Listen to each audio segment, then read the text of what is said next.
Her voice still echoes in the space she abandoned. Failure isn't attractive.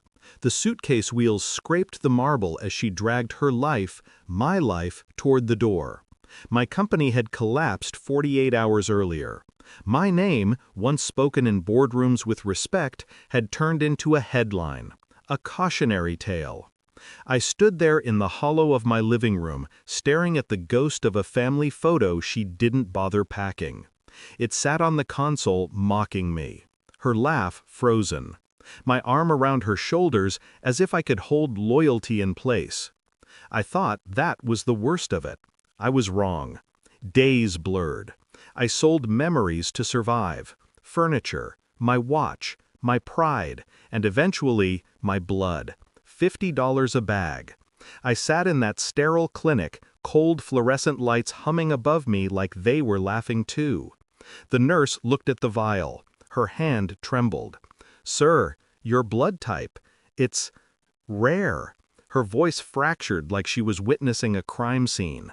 A doctor entered, urgency rattling his composure. "You have Rh null," he said. "It's worth millions. And a dying billionaire needs it." His eyes were sharp, calculating. Mine were numb. They ran my DNA to confirm. That's when the universe added its final insult.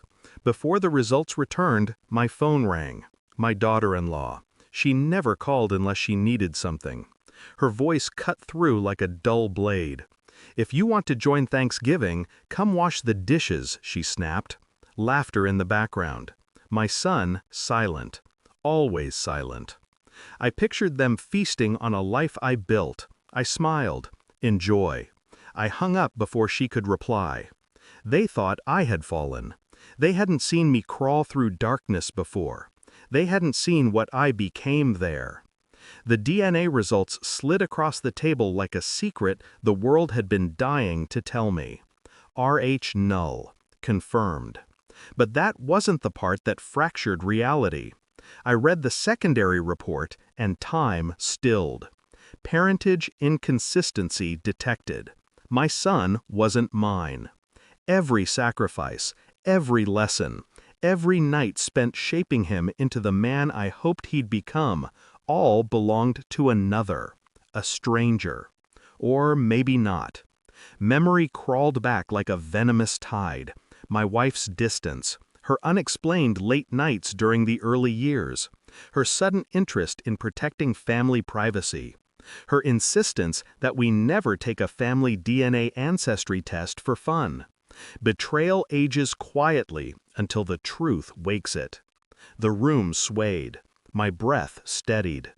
I see. 2 words, dry, empty.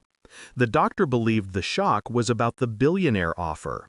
He talked about contracts, money, urgency. But I only heard one truth. My blood was priceless. Mine. Not theirs. Not hers. Not the child she put in my home like a trophy of her deception. I signed nothing. I left the clinic silent, ghost-like, as if I were already dead to them and reborn to myself. My phone buzzed. My daughter-in-law again. Ignored. Call after call. Ignored. They assumed I needed them. They forgot who built the world they stood on. I lived like a shadow after that. Quiet. Controlled. Observing. I traced timelines, old messages, travel records. Photos I once scrolled through with pride now became evidence. My wife's business trips, her glowing smile in pictures taken by someone else, angles I never used, places I never visited. Hotel receipts traced to a single man, a name I recognized from whispers in investor circles many years ago. A rival once, a ghost now. Apparently not a ghost to her. DNA didn't lie. Patterns didn't lie. People do. I could have confronted her then, but pain deserves fermentation. Revenge deserves stillness. You don't strike while wounded. You heal into something sharper. Meanwhile, the billionaire's representatives hunted me politely, urgently. They called, they emailed, They offered numbers with more zeros every time, enough to buy back my life tenfold. I waited. Patience is dignity in disguise. And quietly, I rebuilt. Not my company, not yet. Something colder. A plan. A future that didn't include them in any form but memory and regret. I arrived unannounced at the old house, the one she took in the divorce settlement she rushed. My son, her son, opened the door. His face, once familiar, now foreign. He blinked like he saw a ghost. "Dad?" I handed him the envelope. Confusion, concern, naive innocence. He opened it in front of me. DNA report. His mouth parted, his eyes widened. A child losing the only truth he thought he had. My wife descended the stairs, irritation ready on her tongue. "You can't just—" She saw the papers. Color drained from her face like someone had pulled life from her veins. A quiet room is the perfect grave for illusions. She whispered, "You knew." I nodded once. No shouting, no theatrics. Truth doesn't need volume. It bleeds on its own. "I'm not here for anger," I said. My voice was steady, surgical. "Just to return what never belonged to me." I placed the family photo on the entry table, the last relic. She reached for me. Instinct, not love. "You don't understand." "I understand perfectly." I turned to my son.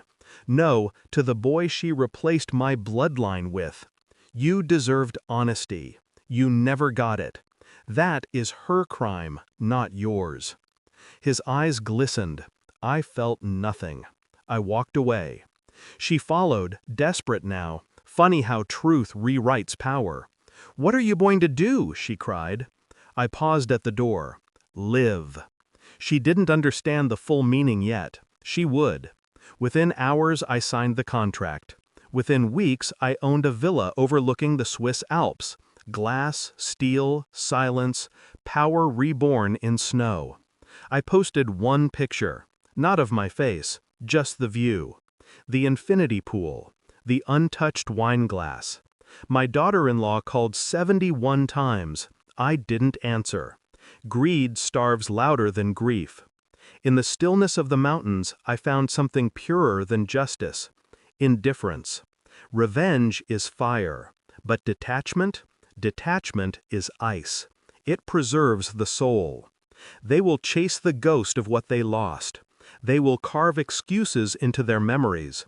I don't need to hear them. They taught me my value by discarding it. Now I measure myself. I am not angry. I am awake. I am free. And they are footnotes. A life I outgrew the moment they thought I needed them. There is no final word. Only silence. And the view.